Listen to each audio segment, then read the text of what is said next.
Hello folks, welcome to the channel. If you encounter green screen of death error, then watch this video for the solutions. The first solution is to disconnect the peripheral devices. This could be anything like a scanner, a printer, a hard disk, anything that you plug into the computer. Now what happens is these peripheral devices, they download their own drivers into the computer and this can cause conflicts in the system, causing it to crash.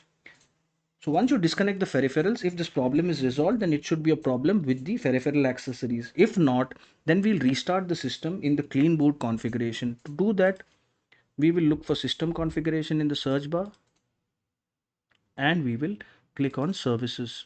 Now, before we proceed, I would caution you to check this box, hide all Microsoft services, because if we disable any of the Microsoft services by mistake, then it would cause an issue while restarting the computer because the computer would not be able to access the services and would be stuck in a restart loop.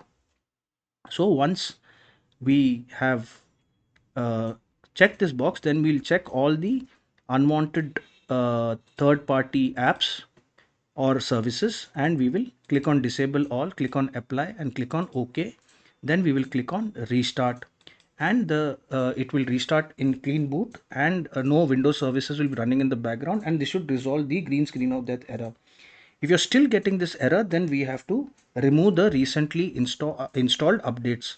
For that, we will right click on the start button, go to settings, and we will go to Windows Update, click on update history, and then we will click on uninstall updates. So which updates should we uninstall? So basically, if now see I have installed these updates on the 30th of August. Now if I had not faced this green screen of death error before the 30th of August, then I know that these updates are causing issues and leading to the green screen of death error, so I will uninstall these updates. Click on uninstall, and these updates will be uninstalled. This should fix the problem. If this video helped you, then please subscribe to the channel. Enjoy your day.